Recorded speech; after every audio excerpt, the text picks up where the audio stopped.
This is Scared to Death by Doug McConaha. This drama was adapted and produced by Olivia Burklow and Mariah Moore. And now, sit back, relax, and get ready to be scared to death. Okay, Jennifer, we need to run through your testimony one more time before the trial tomorrow. Okay. So, Miss Gardner, you mentioned earlier in the trial process that your mental state has been heavily affected by your childhood. Could you elaborate on that some more? The first time I remember really being scared was the summer when I was 7 years old. My older sister and I had decided to camp out in the backyard in a tent. My folks came out and tucked us in. My dad stayed long enough to tell us a scary story about a ghost with an axe who wandered around looking for his head. Dad was holding the flashlight under his face as he told us how the ghost... We'll chop off your heads and then try them on to see if they fit. I knew that Dad made the story up and that there wasn't really a ghost. He even finished up the classic line, And still, to this day, the ghost wanders around, looking for his head. Then he did the best scary face and said in a creepy voice, Good night. Pleasant dreams. and then he turned off the flashlight and went inside. My sister and I were scrunched way down in our sleeping bags, giggling and being silly.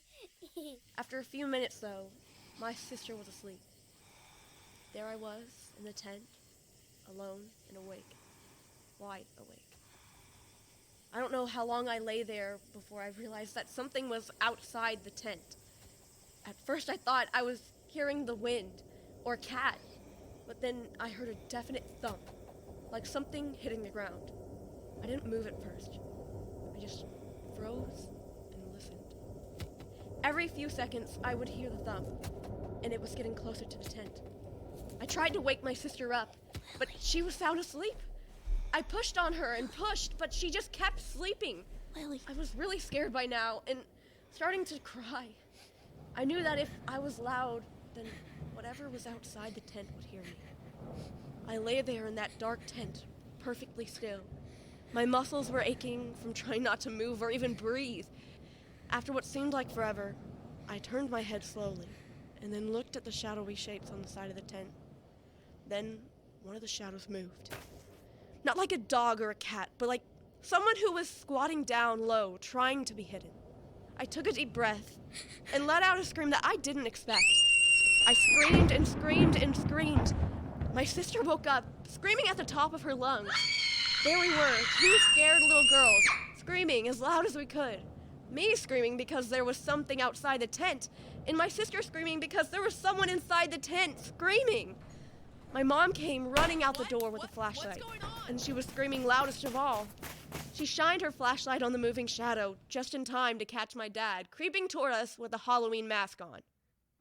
Needless to say, nobody thought it was very funny, least of all my mother. She hauled us inside and put my sister and I in our beds. Mom and Dad had an awful fight.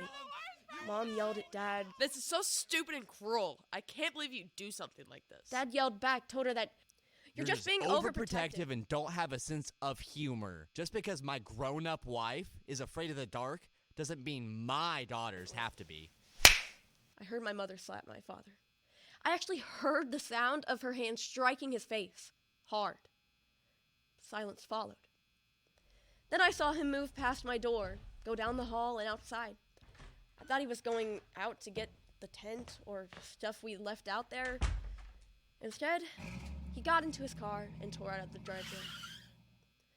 Mom was in tears, and my sister was crying over on her side of the room. I knew that Mom and Dad had argued before, but I never heard a fight as bad as this.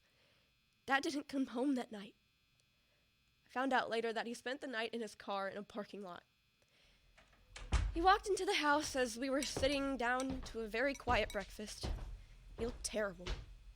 His face was all dirty and his eyes were red, like he'd been crying.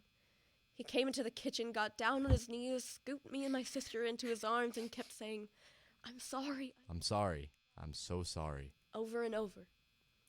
My mom came around the table and put her arms around all of us, and we all cried together. My dad promised never to scare us again, and he never did. And none of us ever talked about that night. Until now. But I've always been afraid of the dark since that night. As a teenager, I began to have strange dreams. Sometimes I would dream that I had an axe and that I was wandering around looking for a victim. Come on. It's just an act. In other dreams, I would be running from a figure that was chasing me. Go away. And I would trip over something, look down, and see my head on the ground. That dream would wake me up, shaking, and I could never get back to sleep after that one. The dreams tapered off, and I soon forgot all about them. So, how does this relate to the murder of your husband? Well, it was after that when I met Jason. We were married right out of college. He was so good to me at first, but he had a temper that I began to fear. That fear must have tapped into something into my memories. Maybe it was the way Jason would laugh after playing one of his cruel jokes on me. I don't know. But I do know that the dream started again. Some nights I would take a couple of sleeping pills just to get back to sleep after a nightmare. Then, 2 weeks ago on Halloween, Jason decided to play one of his little jokes on me. First, he took me to the movies and made me watch one of those horrible stories about a deranged killer with a knife who was chasing teenagers. Every time I would turn my face away from the screen, he would put his hand on the back of my neck and force me to look. He leaned over and whispered, Come on, don't be such a chicken. It's only a movie. That night I couldn't sleep. Actually, I was afraid to close my eyes. I knew that the nightmares would come and I was so scared. Jason was getting angrier with me for not turning off the bedside lamp, and I was on the edge of tears. Desperate, I took 4 sleeping pills and tried to go to sleep, but not to dream. It didn't work. I remember the dream so vividly. What was your dream about? I remember dreaming that I was in the house, in bed, but there was something in the room with me. I remember getting out of bed to turn on a light, but the lights wouldn't work. The only light was coming from the strange glow around the window. I felt my way along the wall in the dark, and my foot kicked something on the floor. I knew what I would see if I looked down. I knew I'd see my head with an axe on the floor next to it. I forced myself from somewhere inside my conscious mind to say, "This is just a dream." But I couldn't stop myself from looking down. Slowly, I looked at what I kicked in my dream, and then I froze. On the floor was an axe, but it was Jason's head next to it. I stepped back, and the eyes opened, and Jason's mouth moved. The head on the floor said, Come on. It's only a dream. I screamed and picked up the axe and began hitting the head harder and harder.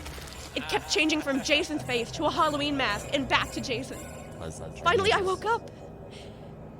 I woke up to find myself standing on my bed, holding a hammer covered in blood. Jason was lying there, dead. I screamed and screamed and screamed, and finally the police came. My nightmare came true.